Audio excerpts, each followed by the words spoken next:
안녕하십니까 전국의 유튜브 구독자 여러분, 아프리카TV 시청자 여러분. 매주 토요일 여러분과 미제 사건 관련 컨텐츠를 진행하는 토요사건 팩트의 김원입니다.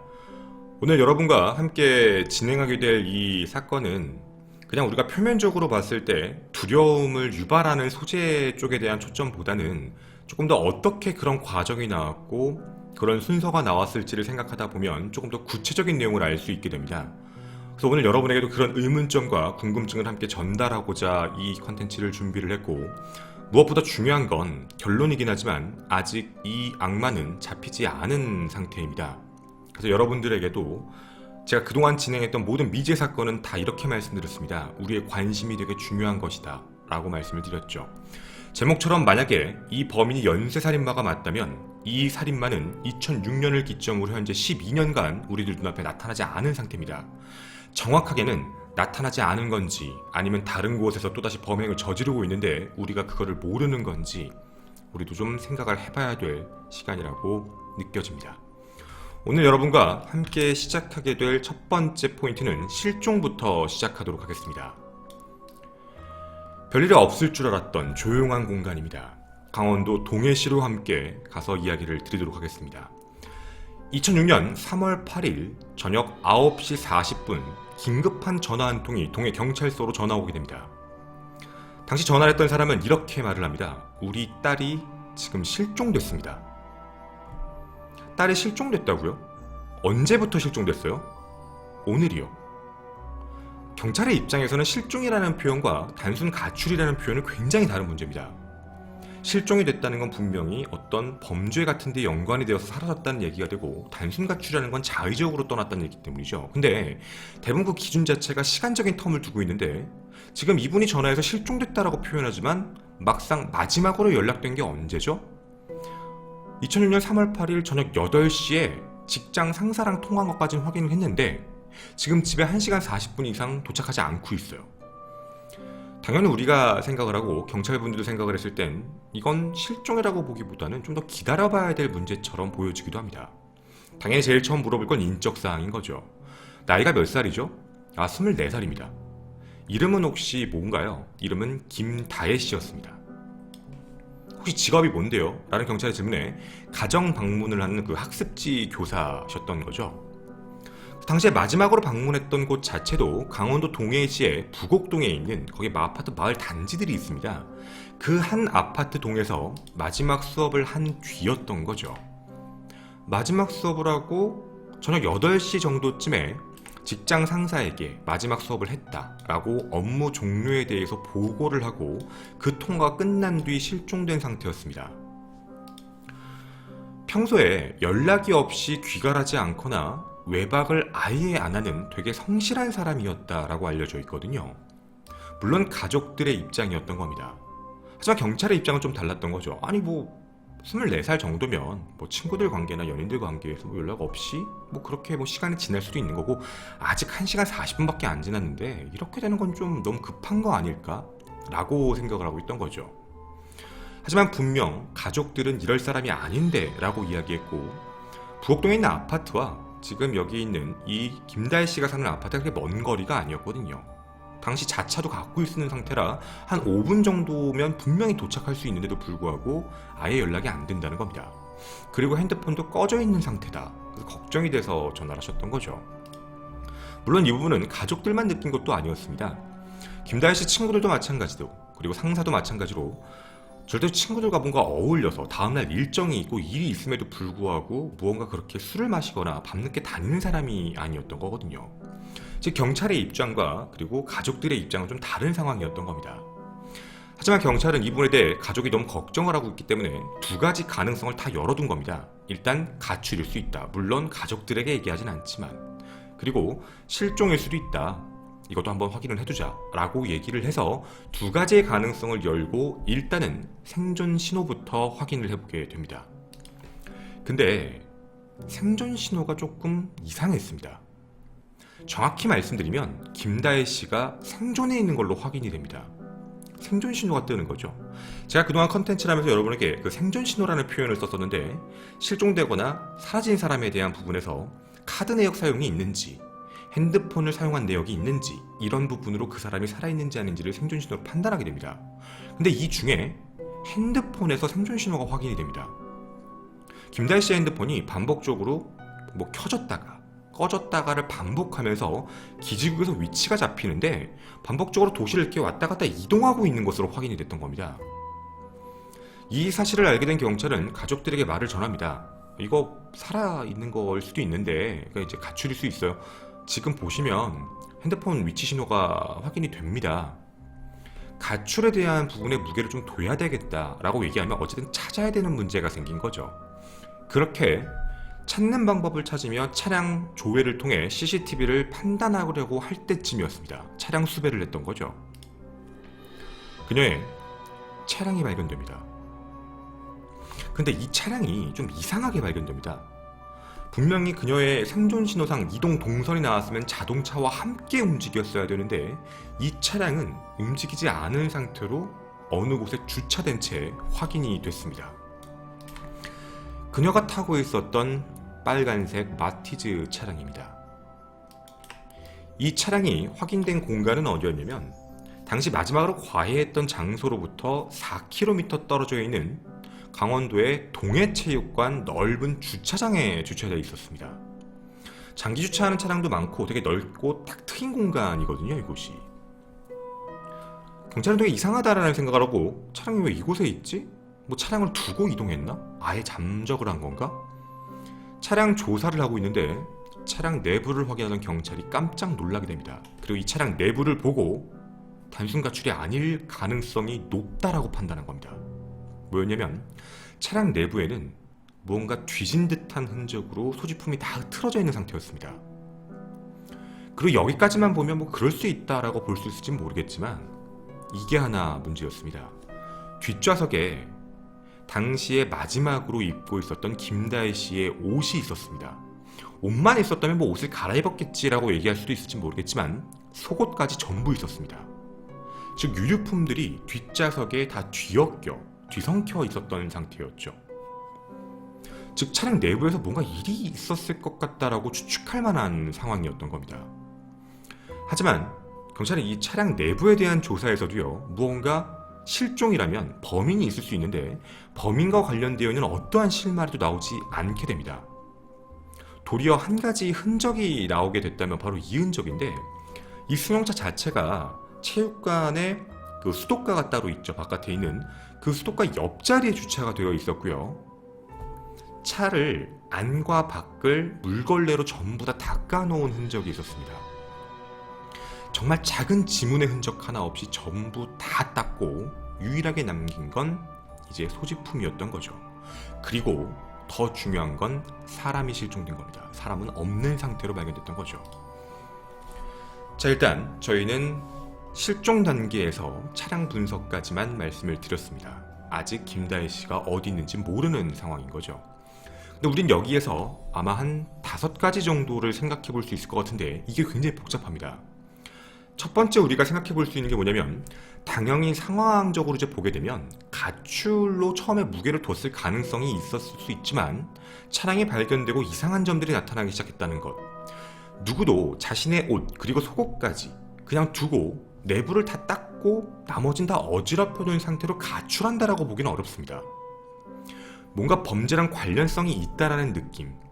이 차량이 발견되기 전까지는 가출의 무게를 좀 많이 뒀다면 이제는 실종의 무게를 훨씬 많이 두게 되는 거죠. 만약 실종이라면 뭔가 범죄와 연관되어 있을 가능성입니다. 그래서 두 번째, 이게 만약에 범죄라면 이라는 가정인 거죠. 아마 우리가 범죄라고 생각을 해보면 뒤에 속옷이 발견됐다, 옷이 발견됐다 라고 하는 거 보면 강간과 관련되어 있는 부분입니다. 즉 성범죄입니다. 자동차 안에서 이런 성범죄가 발생했을 가능성, 그래서 다 닦고 나갔으니까 말이죠. 우리가 그래서 범죄라고 생각했을 때의 모습이었던 겁니다. 자, 근데 저희 이거 좀 생각을 좀 해보겠습니다. 우리가 지금 범인이 누구다라고 단정을 짓는 게 아니라, 범인의 모습을 얘기하는 게 아니라 당시 상황 자체를 재현을 좀 해볼 건데요. 일단 범인의 모습을 잠깐 얘기해 보겠습니다. 그거 얘기하기 전에 8시에 이제 일이 끝나고 전화를 하고 차를 타고 귀가하는 여성입니다.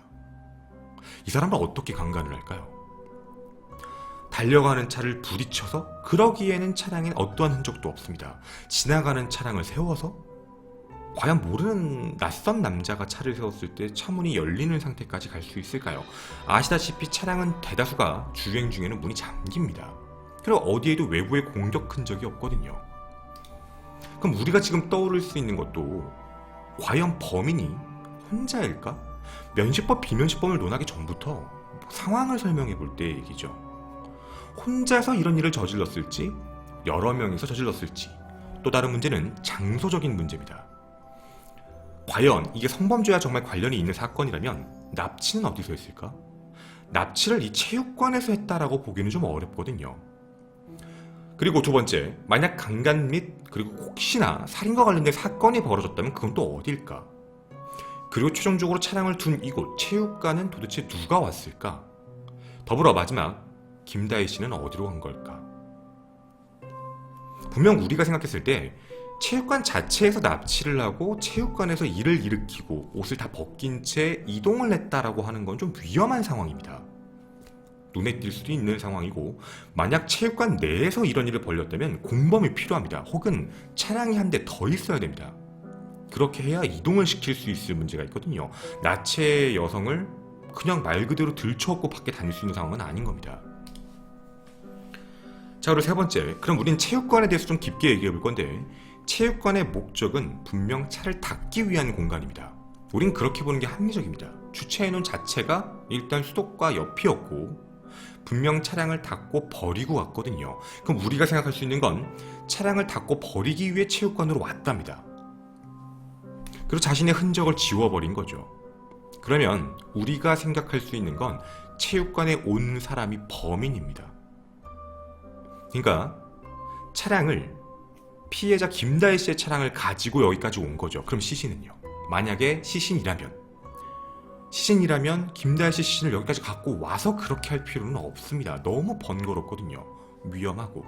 그러면 이 상황까지만 판단을 해보면 이미 김다희 씨에 대한 부분은 처리를 딴 곳, 아마 살해라면 살해 장소 혹은 유기 장소에다 그대로 둔 뒤 차량을 버리기 위해 이곳까지 와서 차량을 두고 사라진 범인이 되는 겁니다.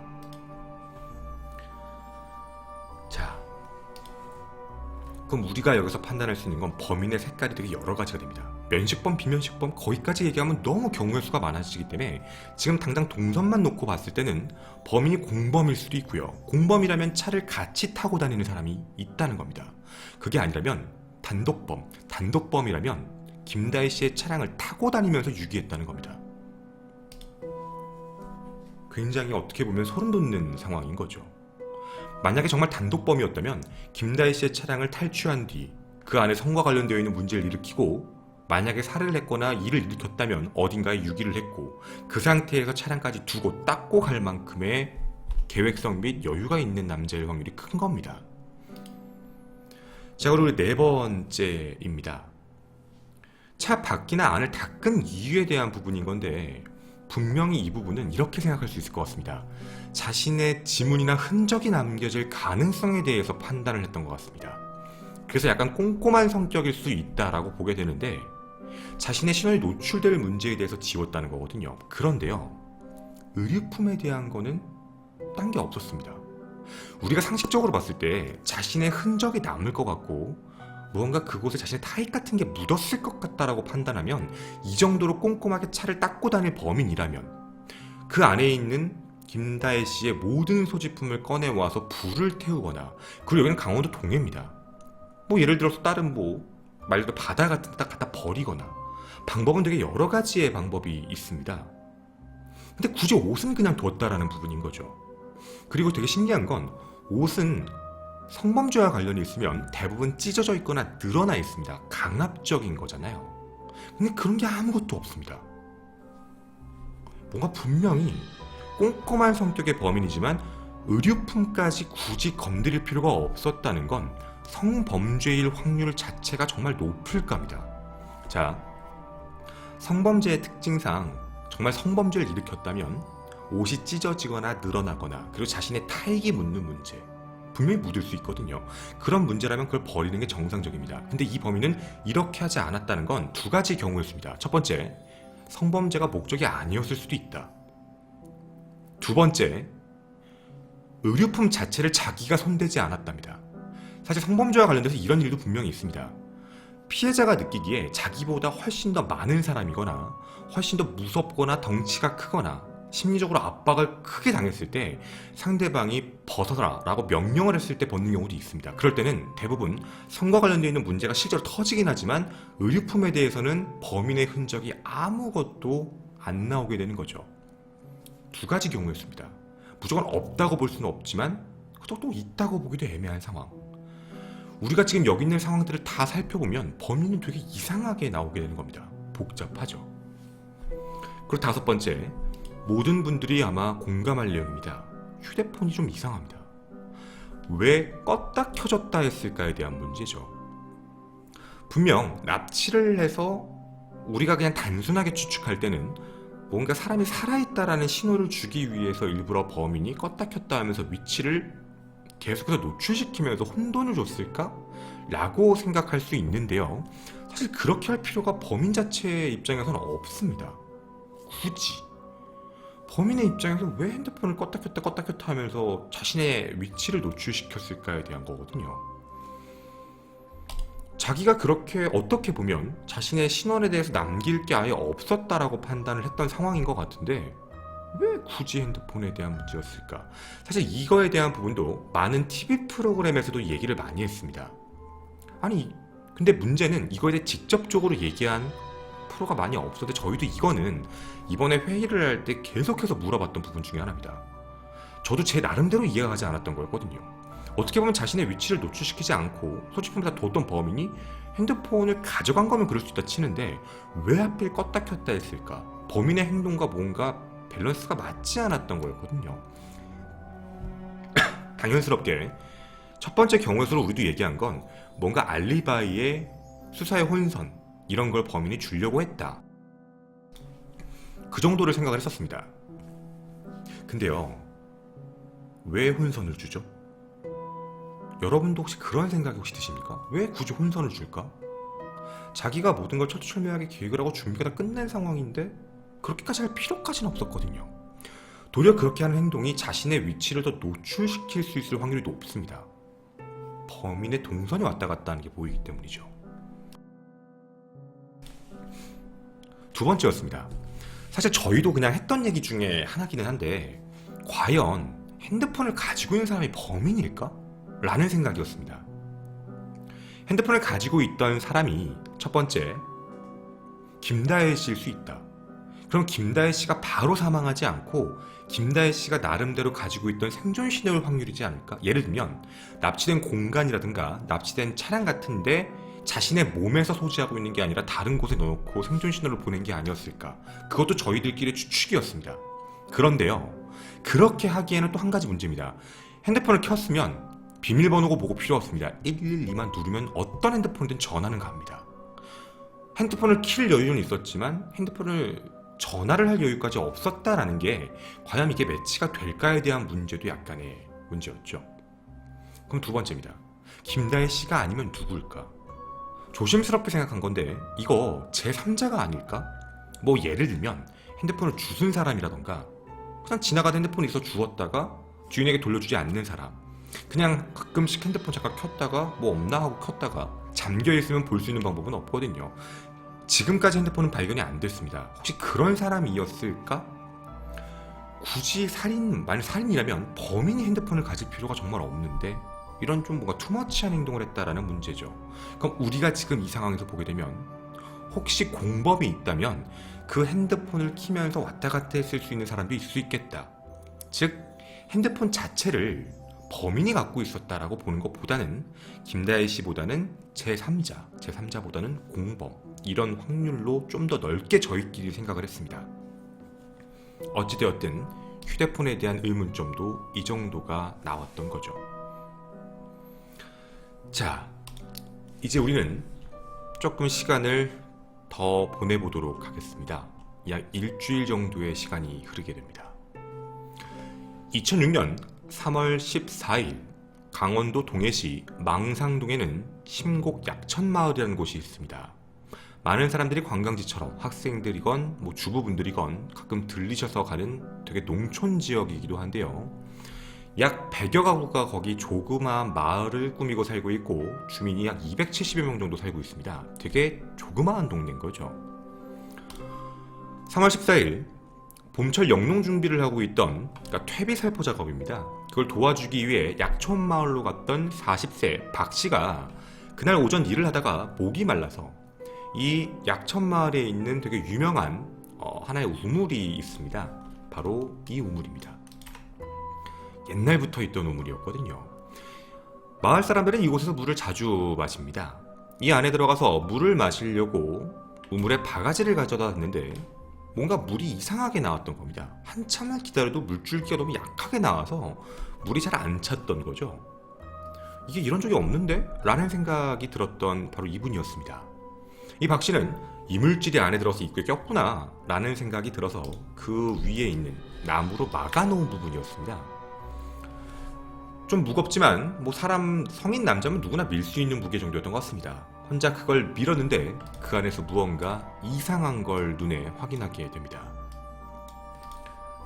머리가 풀어진, 얼추 봤을 때 사람 모양처럼 생겨있는데 우물에 엎드린 채로 떠있는 상태였습니다. 당시 발견된 박씨는 너무 깨끗해서 뭔가 피가 묻어있던 것도 아니고 그냥 나체였는데 너무 하얗고 깨끗한 상태라 그냥 인형인 줄 알고 있어서 이거 뭐야? 라고 하고 만져봤는데 뭔가 미끌미끌해서 아 이거 사람이구나 라고 바로 느끼고 이걸 바로 당시 약천마을 통장이었던 최성혁 씨에게 전화를 걸게 됩니다. 당시 통장 최성혁 씨도 전화를 받고 그냥 실없는 농담하는 줄 알고 아이 끊어 바빠 라고 얘기를 하고 끊으셨는데 당시 산불감시요원이었던 동네 노인이 그거 알아? 저기서 지금 시신 나온 거? 라고 얘기를 해서 아 이게 지금 보통 상황이 아니구나 라고 판단하고 바로 가지고 경찰에 신고를 했던 겁니다. 당시 경찰은 바로 폴리스 라인을 설치하고 여기에 수사에 들어갔던 거죠. 여성의 키 자체를 말씀드리겠습니다. 신원입니다. 키는 150cm 정도의 아담한 체구. 시신은 어떠한 상처도 없었습니다.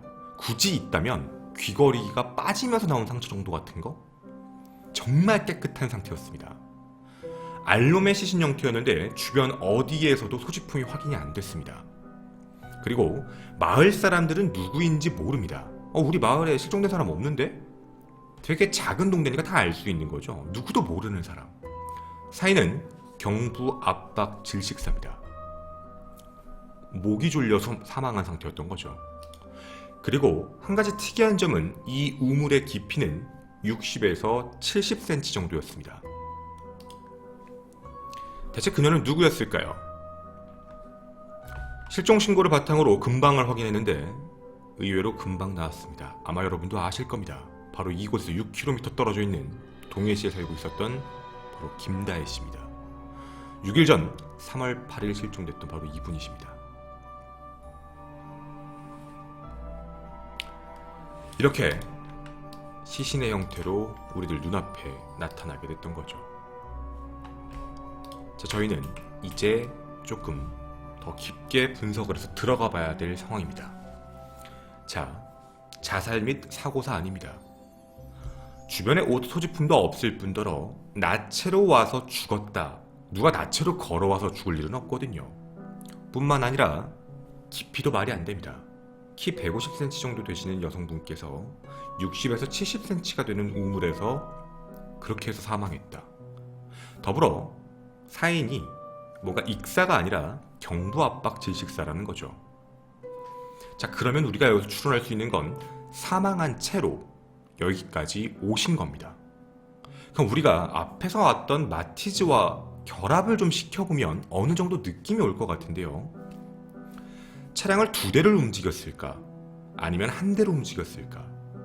공범일까? 혼자일까? 자, 혼자라는 가정을 깔고 얘기해보면 범인은 김다혜 씨를 경부압박 질식사로 사망시켰습니다. 그리고 옷이 다 벗겨져 있는 상태의 김다혜 씨를 데리고 이곳에 와서 약천마을에 온 뒤 사람이 없는 시간을 확인하고 우물 안에 시신을 넣고 다시 문을 닫고 차량을 끌고 그리고 다시 강원도에 있는 동해 체육관으로 온 뒤 다 닦고 그러고 사라졌다라고 보는 게 혼자일 경우입니다. 만약 공범이 있거나 함께 움직이는 차량이 있었다라는 가정을 깐다면 두 가지 행동이 나눠서 될 수도 있죠.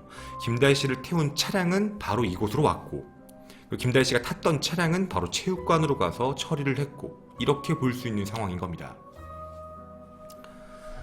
유기를 생각했던 상황이라면 아마 나제하진 않았을 겁니다. 너무 티가 나는 공간, 주변에도 보시면 마을도 있거든요. 사람들이 실제로 살고 있는 공간이기 때문에 쉽지 않았을 겁니다. 밤이라도 소음 쪽까지 생각을 하고 사람들이 자야 되는 시간까지 생각을 해보면, 그리고 여기는 농촌 마을입니다. 대부분 농촌에 계신 할아버님 할머님들은 한 새벽 4시만 돼도 실제로 나타나시거든요. 그럼 우리가 봤을 때 시간적인 여유로 보면 밤 10시 정도에서 새벽 4시 사이 정도쯤이 아마 유기할 확률이 높지 않았을까.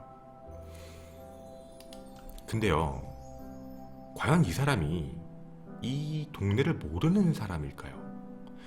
약천마을을 모르는 사람이 시신을 데리고 유기할 곳을 찾고 있다가 우연히 마을에 있는 우물을 보고 저 안에 유기를 해야겠다 라고 생각을 해서 유기를 했다라는 걸 과연 추측할 수 있을까요?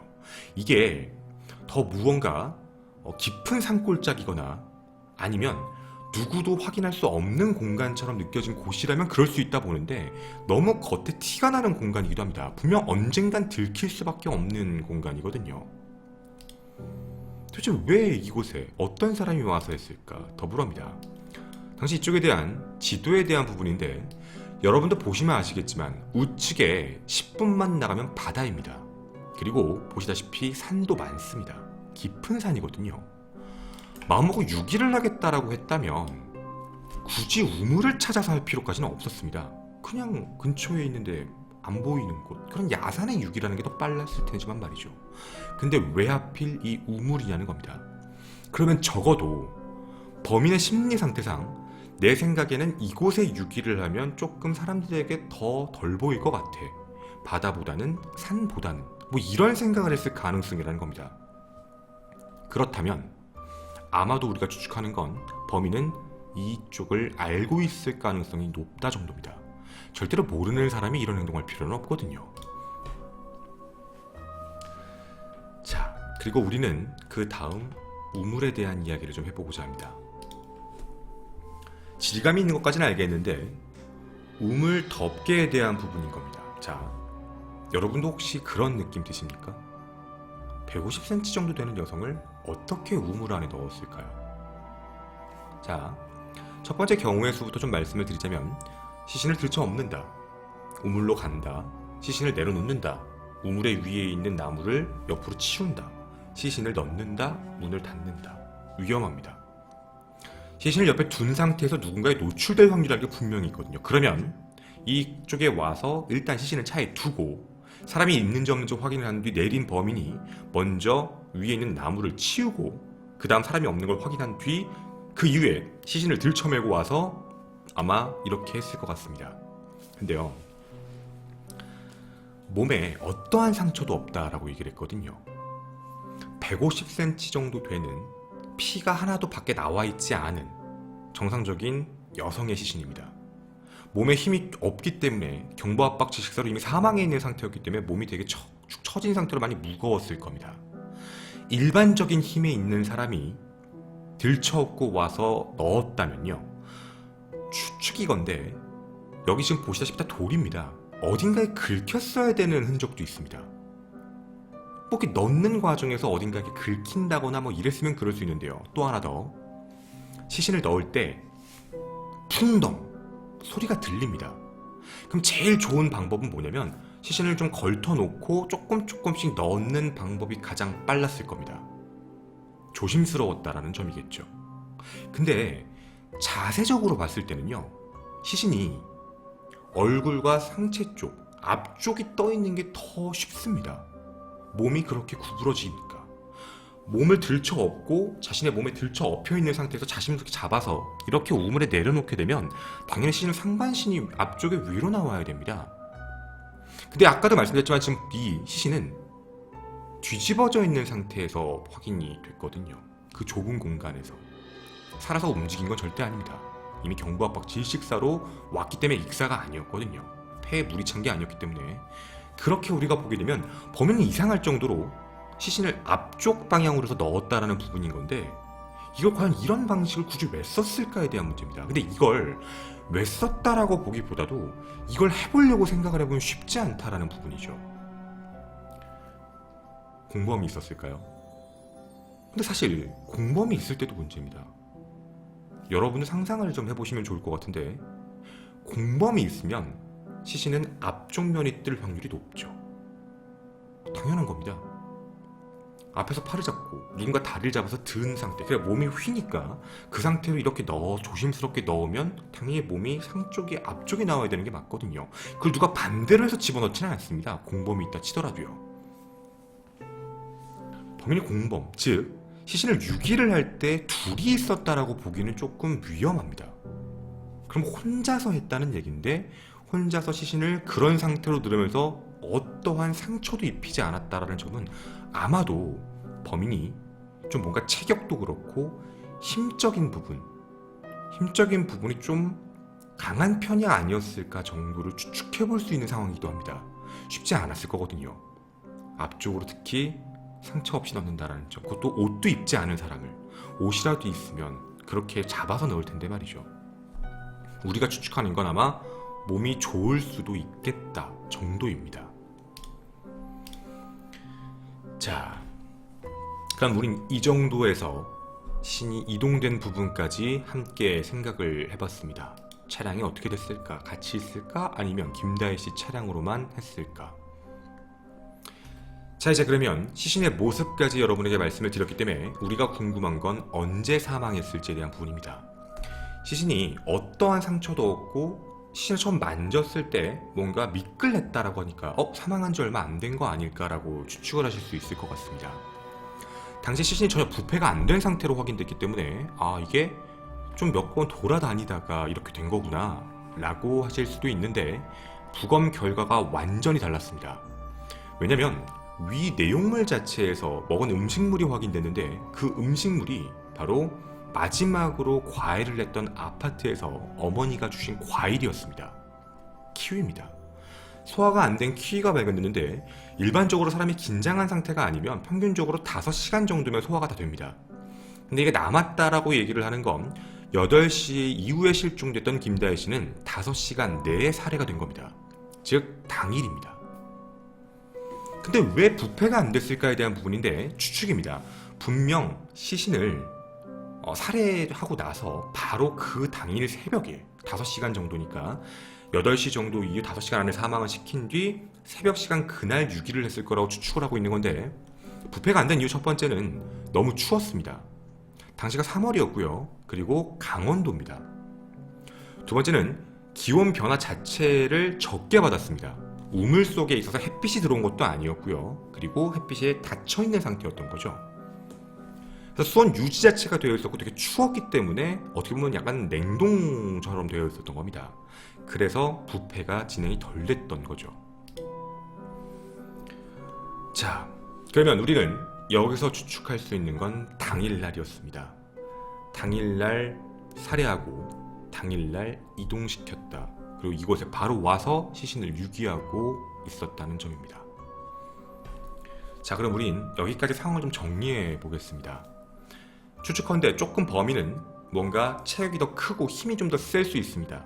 그렇게 되면 우리가 앞에서 얘기한 거랑 좀 매치가 되는 부분이 있는데, 자신이 더 강한 힘을 이용해서 옷을 찢거나 옷을 늘려서 성범죄를 한 게 아니라, 만약 정말 성범죄였다면, 목적이 성범죄였다면 벗어라 라는 명령을 통해서 옷에는 자신의 DNA를 남기지 않았기 때문에 뒀을 가능성, 그게 아니면 성범죄가 목적이 아니라 이 사람을 죽이는 거에만 목적을 느껴서 죽인 뒤 그리고 옷까지는 다 던져둔 채로 그렇게 일을 쳤다는 점, 이 정도로 생각을 해볼 가능성이 조금 있겠습니다. 공범일 확률이 있다라기보다도 어쩌면 혼자 했을 가능성도 분명히 있다는 거죠. 자, 그러면 우리는 이제 동선에 대한 문제를 생각해 봤을 때입니다. 살해한 장소는 정말 어디였을까? 옷을 벗긴 장소가 차 아니었을까? 만약에 따로 다른 공간 자체가 범인이 존재했을까? 되게 여러 가지의 경우의 수가 생각되는 상황이기도 하죠. 자, 그럼 이제부터 경찰은 여기 정도까지 확인을 끝낸 뒤 용의자를 주변에서 확인해 봅니다. 아시다시피 용의자는 대부분 면식범 관계로서 판단을 하게 되는데 지금까지의 상황으로 봤을 때 면식범으로 얘기하는 게 쉽지는 않습니다. 아마 여러분도 비면식범일 확률이 높다고 판단하실 것 같습니다. 원한 관계라고 보기 좀 이상하거든요. 근데 면식범에 대한 부분을 경찰이 당시 조사를 할 때도 어쩔 수 없이 먼저 한 겁니다. 비면식범 같긴 한데 당연히 면식범을 먼저 했던 거죠. 하지만 면식범에 대해서 찾고 싶어 당시의 이동 경로, 왔다 갔다 했을 때 실종 여성이 처음에 아파트에서 실종되어 있는 부분을 4km, 유기된 장소 6km, 약 10km 정도의 이동 동선에 있는 모든 CCTV를 확인했지만 2006년 당시 CCTV가 이곳에 많지가 않았습니다. 찍힌 게 거의 없었던 거죠. 확인이 아예 안 될 정도로 찍히게 됩니다. 결국 주변을 체크하기 시작했는데 워낙에 조용한 성격이었고 인간관계가 그렇게 넓고 복잡한 관계도 아니었고 단순한 삶을 살고 있던 김다혜 씨였기 때문에 너무 단순하게 인간관계가 판단됩니다. 핸드폰 연락을 봐도 그랬고요. 남자친구가 있었습니다. 하지만 오랫동안 군대까지 기다리면서 오랫동안 만났던 남자친구인데 사망하기 몇 달 전에 헤어졌던 거죠. 되게 힘들어했다 정도까지 알고 있습니다. 그리고 그 이후에 이별을 하고서 되게 많이 김다혜 씨가 힘들어했다라고 되어 있는데 남자친구가 장례식장에 와서 한 행동을 친구들은 이상하다고 얘기합니다. 장례식장에 와서 울지도 않고 전화통화하면서 막 이렇게 실실 웃고 있는 모습이 보였다. 그런 이야기를 하게 됩니다. 그리고 좀 이상했던 건 사건쯤 해가지고 당시 서울에서 직장을 구해서 다니고 있던 남자친구였는데 실종이 됐던 그 당일날 자신의 고향인 동해시에 온 기록이 확인됩니다. 당연히 의심을 할 수밖에 없는 상황이었던 거죠. 이동 동선을 보면 남자친구일 수 있을 확률이 있습니다. 하지만 연락에 대한 부분이 없이 남자친구를 만났다는 것도 이상하고요. 더불어 결별을 남자친구가 하자고 했던 문제입니다. 즉 김다혜 씨가 상처를 입은 상황이죠. 만약에 이런 상황이면 김다혜 씨가 남자친구를 실종시켰다라고 했을 땐 가능성이 있을 수 있을지 모르겠지만 남자친구가 김다혜 씨를 실종시키고 죽이기에는 사유가 조금 이상한 부분입니다. 그렇다 남녀관계에서의 문제이긴 한데 이렇게 사람이 경부압박 제식을 하고 시신을 그렇게 유기할 만큼 또 자신이 노출될 게 제 1순위이기도 한데 말이죠. 그리고 분명히 본인은 몇 달 전에 헤어진 상태였기 때문에 그런 거 가지고 이렇게 했을까? 라고 하기에는 좀 애매합니다. 그리고 만약에 남녀관계의 치정적인 문제로 살인사건이 발생되게 되면 대다수의 범죄의 특징은 폭력입니다. 그러니까 감정이 폭발하는 상태라 단순하게 목만 조르고 끝나고 뭐 옷을 벗고 이런 형태가 아니라 약간의 다툼의 과정, 반항흔이라든가 저항 같은 것도 분명히 있을 수 있거든요. 근데 그런 게 어떤 것도 없던 거죠. 그리고 또 하나의 문제는 고향 방문도 사실이었습니다. 하지만 당일날 친구들과 함께 술자리에 있었고 함께 당구장에 갔고 이 모든 부분도 전부 알리바이가 입증됩니다. CCTV 및 그리고 당시 주인들의 진술까지 전부 일치해서 전부 기억을 하고 있었습니다. 새벽 때였기 때문에 새벽에 당구장 왔던 손님들 이렇게 해서 기억을 하고 있던 거죠. 즉 알리바이는 정말 명확했습니다. 용의선상은 사라졌습니다. 그 이후에 지인에 대해서도 모두 조사해보려고 했지만 어디에도 나와있지 않았습니다. 원한을 살 사람도 없었고 문제도 없었고 평판도 참 좋은 피해자였습니다. 즉 이제 결론은 용의자가 없습니다. 경찰의 입장에서는 비면식범일 확률이 높다라는 게 더 강해지는 거죠. 자, 그러면 비면식범으로서 어떤 목적을 가지고 이런 일을 저질렀을까가 이제 궁금해지는 부분이기도 합니다. 이렇게 수사를 점점 깊게 들어가고 있었습니다. 그런데요, 2006년 6월 1일 약 3개월 정도가 지났습니다. 강원도 동해시에 있는 또 부곡동의 한 아파트였습니다. 40대 여성이 차를 타려고 하는데 갑자기 어떤 괴한이 들어와서 자신을 폭행하고 납치를 하는 사건이 발생됩니다. 그 괴한은 성폭행을 시도하려고 하는데 완강한 저항을 하자 성폭행을 한 게 아니라 갑자기 목을 조르는 형태로 바꿉니다. 그렇게 의식을 잃었던 이 40대 여성을 범인은 죽었다고 생각한 것 같습니다. 도로에 그냥 버리고 도주합니다. 근데 그녀를 버리고 간 곳이 약천마을입니다. 그리고 그 우물 근처에 두고 그냥 가버렸습니다. 그리고 당시에 이분이 찬 차도 빨간색 차였습니다. 되게 닮은 사건이었던 거죠. 근데 더 놀라웠던 건 뭐였냐면 차량입니다. 차량이 확인이 됐는데 그 차량은 아파트 단지에 다시 와서 인근에서 사라지게 됩니다. 인근 아파트 단지 차량을 버리고 도주를 했던 거죠. 당시에 죽을 뻔한 위기, 정말 사망한 상태라고 판단을 했던 거죠. 다른 사람은. 그렇게 돌아오신 이 40대 여성은 자신이 너무너무 두려웠고 죽었다고 생각했는 상황이었죠. 그 두려움 때문에 그 남자의 얼굴을 제대로 기억하지를 못했습니다. 그냥 느낌상 30대의 젊은 남자, 체격이 조금 좋았던 것 같긴 한데 이 정도였던 거죠.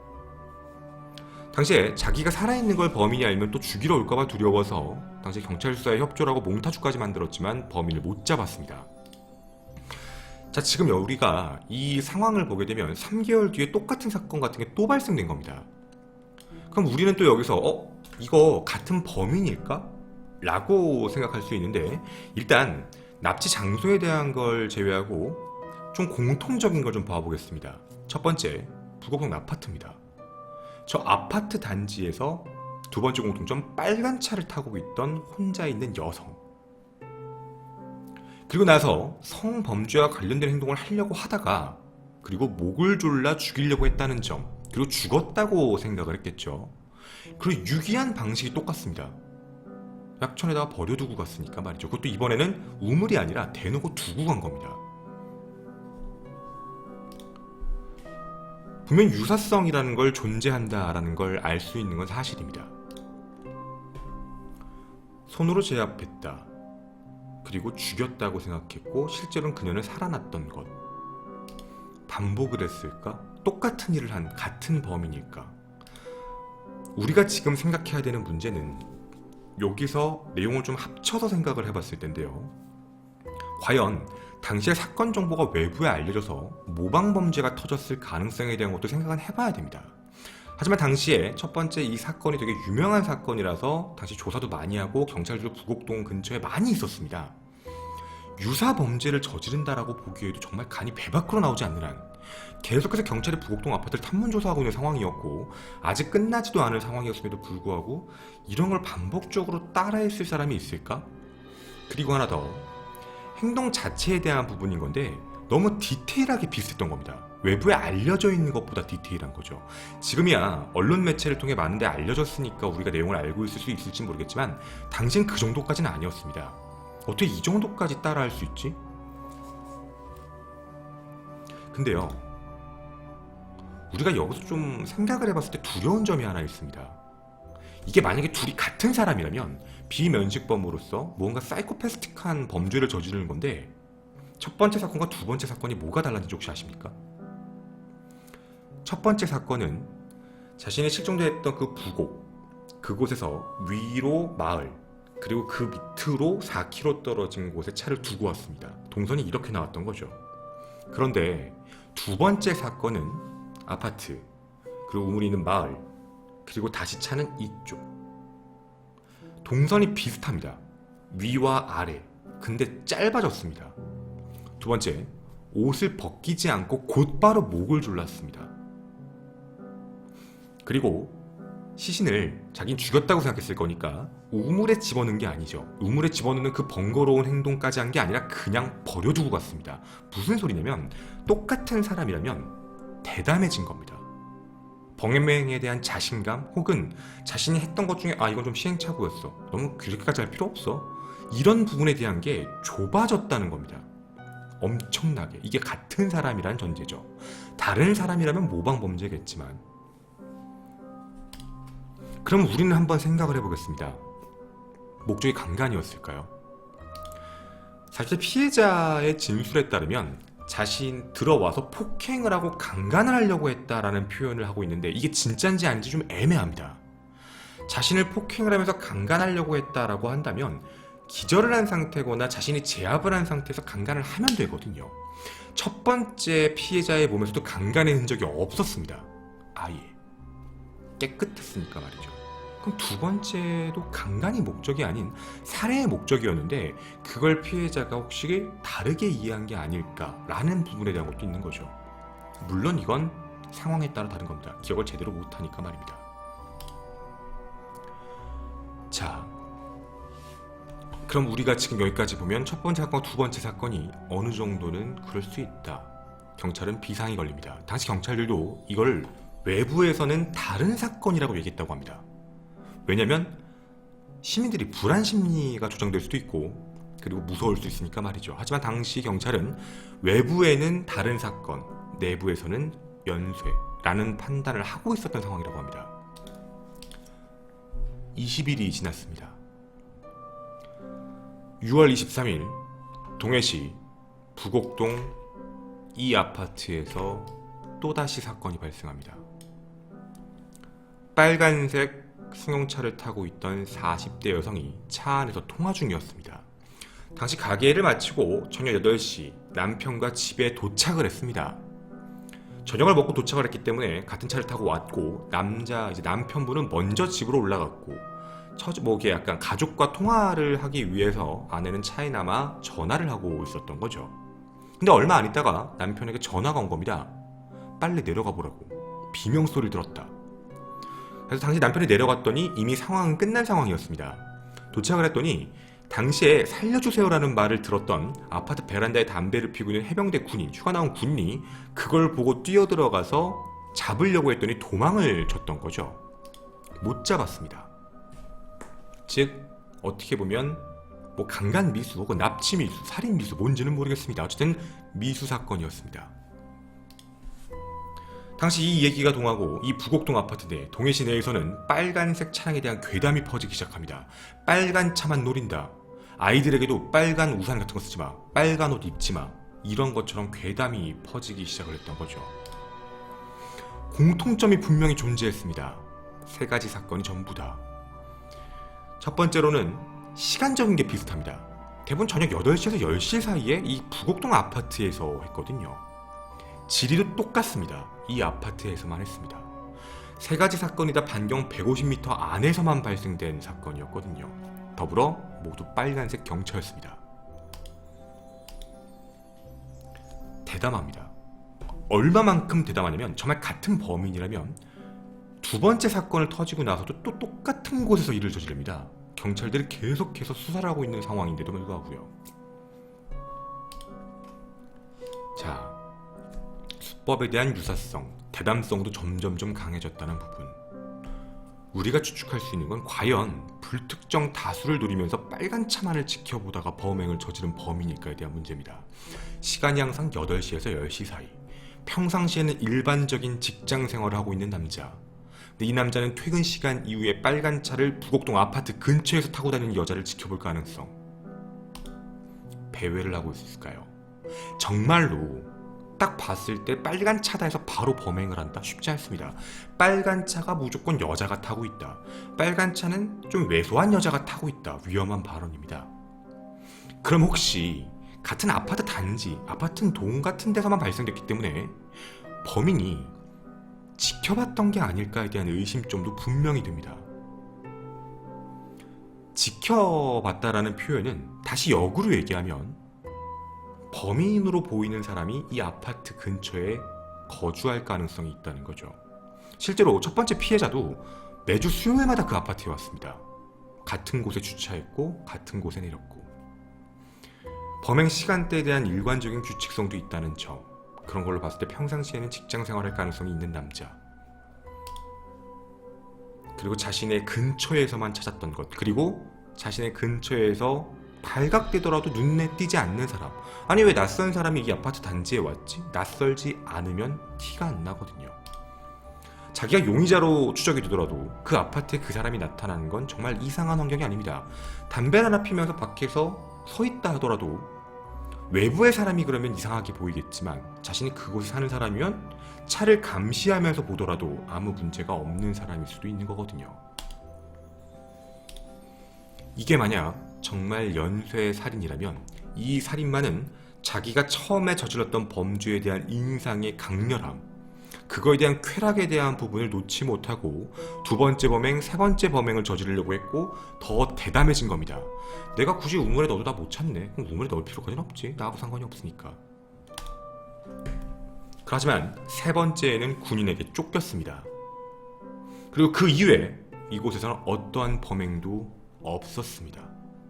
그렇다면 아마 이 동네를 떴거나 장소를 이동했을 가능성이 높겠죠. 자, 우리는 지금 여러분과 이게 만약에 한 사람이라면 이라는 부분입니다. 같은 사람, 연쇄살인만 하면 공범일 확률은 더 적어지는 거죠.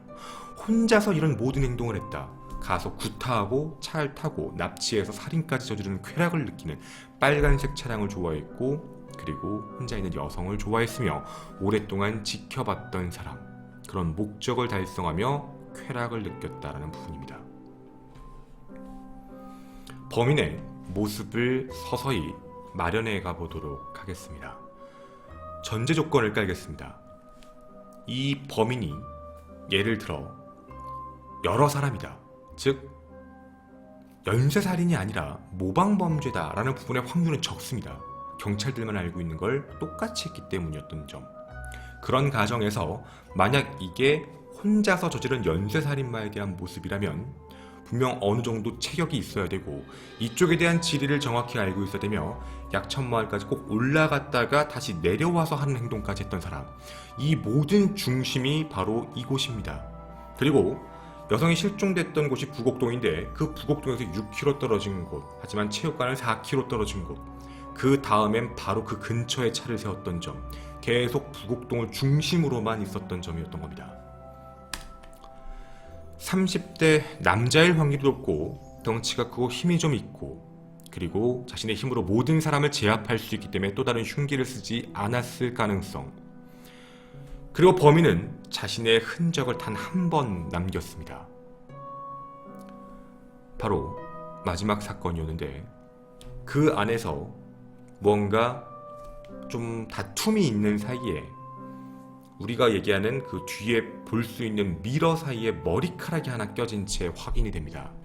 하지만 이 머리카락은 그 누구의 것도 아니었습니다.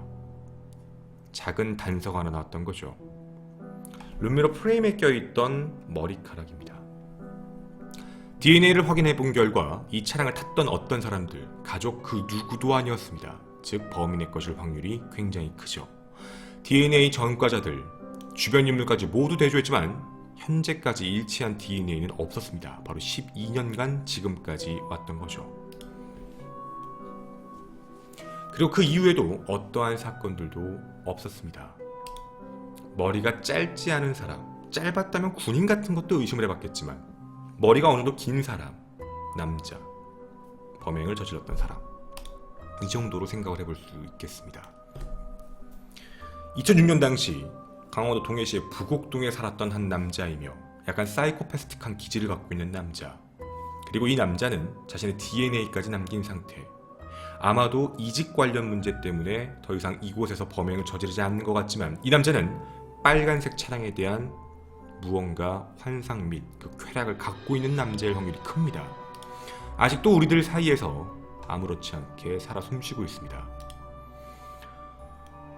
대부분 장기미제 사건 관련 범인들이 체포가 됐을 때 특이한 특징이 있다고 합니다. 자신의 핵컴퓨터 혹은 자신의 핸드폰 기록 내역에 자신이 저지른 범죄에 대한 기록 및 기사 확인을 자주 한다고 합니다. 어쩌면 이 영상을 이 사건의 범인이 보고 있을지도 모르겠습니다. 당신이 그 이후에 범행을 저질렀을지 저지르지 않았을지는 모릅니다. 하지만 당신은 지금 현재 DNA가 남아있습니다. 언제든 비슷한 사건을 또 일으키면 당신은 무조건 체포될 수도 있습니다. 자신감이 있다라고 느껴질지 모르겠지만 지금은 2018년입니다. 그 당신의 범죄는 장기 미제 사건이지만 공소시효는 없는 상황이죠. 분명 언젠가 체포될 거라고 확신합니다. 마음 편하게 살 거라고 생각하지 않습니다. 그리고 당신이 꼭 체포되는 그날, 그리고 하늘에서 꼭 사죄하시길 바랍니다. 저는 토요사건 팩트의 김원희였습니다. 감사합니다.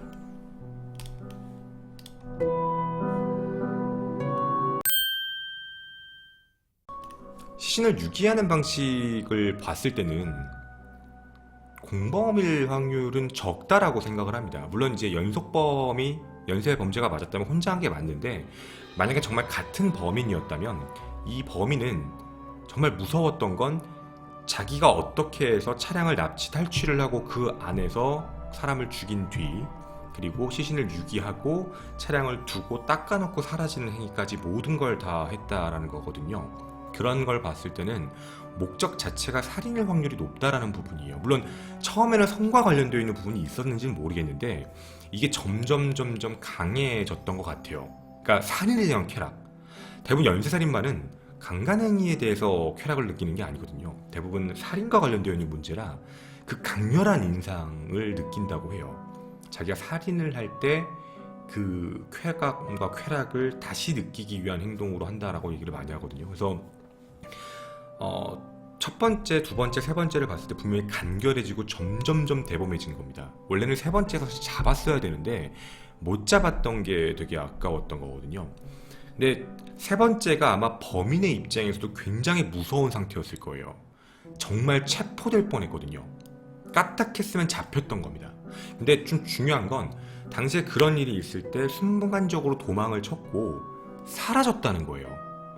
이게 중요한 거예요. 그러니까 무슨 소리냐면 당시 해병대 휴가 중이었던 군인이 쫓아왔거든요. 살려주세요라는 말 고 1층 베란다에서 담배 피다 뛰어나와서 이제 잡으러 간 거서 그래서 도망을 친 건데 그 사람이 사라졌어요. 계속 도망을 가거나 뛰어다니면 목격자가 나올 수 있어요. 그래서 좀 추측컨대 아마 분명히 부곡도 그 집 근처에 살았을 거다라는 문제예요. 그 근처. 그 집 근처 쪽에서 아마 살고 있을 확률이 진짜 높다. 이렇게 판단을 했거든요. 그래서 부곡동 아파트 단지, 이 아파트 단지 내에서 살고 있으면서 저녁에 일을 마치고 와서 저녁 8시 정도니까 밤에 담배를 피면서 빨간색 차량을 타고 있는 사람들 중에 혼자 오는 사람들의 규칙성을 찾고 그 사람에 대한 범행을 저지르지 않았을까가 추측이에요. 그렇게 돼서 이 사람에 대한 흔적을 누구도 찾을 수 없는 것. 그래서 당시 어떤 상황까지 있었냐면 이 6월 기점으로 해서 이주한 사람들, 뭐 집을 뭐 팔았다거나 아니면 뭐 이주에 이사 갔던 이런 모든 사람들에 대해서 조사를 해봤는데 문제는 여기가 집을 사서 들어오는 사람 쪽이 아니라 이제 월세에 대한 개념도 많았고요. 좀 애매했던 거예요. 이게 실제 월세는 누가 살았다라고 할 수는 없어요. 아시다시피. 월세는 그 계약서 내부로만 알 수 있는 거지 실제로 누가 살았다 이걸 알 수 있는 상황은 절대로 아니거든요. 이게 전입신고를 하지 않는 한. 그러니까 좀 애매한 문제인 거죠. 그렇게 해서 조사를 했을 때도 범행은 못 나왔어요. 네, 그래서 범인이 아예 안 나왔던 상황이라서 이것도 좀 우리가 생각을 해봤을 때거든요. 네, 생각을 해봤을 때고 좀 뭔가 위험한 네, 그런 상황이었죠. 네, 그래서 추측컨대 분명히 이 마을에 대한 걸 정확히 알고 있고 그렇다면 어느 정도 살았던 사람 위치에 대한 걸 어느 정도 알고 있고 살았던 사람이라고 판단을 좀 하는 게 좀 적합할 것 같고 2006년이었어요. 왜 그러냐면 차량 내비게이션 같은 걸 쓴 거 아니에요. 내비를 안 썼잖아요. 내비라도 검색해서 약천 쪽에 갔다 그러면 그럴 수 있다 치는데 거기도 내비 없이 갈 수 있는 사람, 체육관도 내비 없이 갈 수 있는 사람이면 이거 무조건 요 안에 살았던 사람이고 이 안에 지리를 정확히 알고 있는 사람이에요. 그러면은 그 모든 중심이 이 부곡동에 잡혀있기 때문에 분명히 여기에 살았을 것 같다 해요. 분명히. 그래서 범인에 대한 색깔은 조금 더 구체적으로 여러분에게 말씀을 드린 거고요. 그리고 DNA까지 일단 남아있는 상태라 언젠가는 분명히 잡지 않을까라는 생각입니다. 네. 아까도 말씀드렸지만 범행이 너무 대담해졌어요. 그러니까 대담해졌다라는 게 뭐냐면 생략을 하기 시작했다라는 거거든요. 그러니까 귀찮은 거예요. 이런 걸 뭐하러 해? 거기까지는 할 필요가 없네. 여기까지만 하자. 이 정도까지만 하자. 이 정도까지만 하자. 그러니까 점점 좁았다라는 부분이거든요. 자기가 안 잡히는 거에 대한 어느 정도의 자신감도 있었는지는 모르겠는데 그러니까 경찰이 수색을 하고 있는 와중에 그 같은 동네에서 똑같은 일을 저지른 거니까 그러니까 그런 걸로 보면은 좀 무섭죠. 네, 진짜로 무서운 되게 이상한 상태인 것 같아요. 점점 생략이 됐다면, 그 이후에도 만약에 그런 범행이 있었다면 안 잡힌 상황일 때 얼마만큼 네, 더 철두철미하게 했을까? 뭐 이런 생각도 좀 조심스럽게, 무섭지만 좀 들죠. 꼭 잡아야 된다고 생각을 합니다. 그냥 추측이니까 말씀을 드릴게요. 추측이, 여러분 이거 그냥 저희들끼리 얘기했던 건데 방송 중에는 얘기를 할 수가 없어서 얘기했던 건데, 이게 우물이잖아요. 이게 우물이잖아요. 여기 저희가 같이 회의할 때 저희 프로파일러 분이 얘기하셨던 걸 그대로 얘기해 드릴게요. 우물이면 양쪽에 우물을 이렇게 하고요, 들어서, 이게 어떤 건지 아시죠? 그러니까 사람이면 이렇게 들면은 몸이, 그러니까 등이 나오잖아요. 그러니까 이 방식으로 넣었을 거다. 이렇게 해서 이렇게 넣었을 거다. 그러니까 이렇게 해서 넣었을 거다. 왜냐면 확 집어넣으면은 풍덩 소리 날 수도 있고 피가 나올 수도 있잖아요. 피가 나면은 바로 들키는 거고. 네, 그래서 거기가 얕고 부딪히면 안 되고, 그러니까 이렇게 조심히, 이렇게, 왜냐면 시끄러우니까 풍덩 소리 날 수도 있고, 그렇게 팍 부딪히면 이제 피가 날 수도 있잖아요. 피가 나오면 그게 더 부패가 빨라질 거고, 그게 이제 물에 나오게 될 거고. 근데 그래서 그렇게 해서, 그러니까 이제 조심히 위에서, 이게 몇 센치 안 되니까 150cm 정도 되는 사람이 이렇게 옆구리를 잡아 들면 다리가 먼저 닿아요. 다리가 이렇게 닿고, 어떤 얘기인지 아시죠? 다리가 닿고 이렇게 하면 몸이 구부러질 거고, 이렇게 해서 넣었을 거다라고 그냥 저희들끼리는 얘기를 했어요. 아마 그러지 않았었을까? 네, 그래서 네, 뭐 그 정도였었습니다. 네.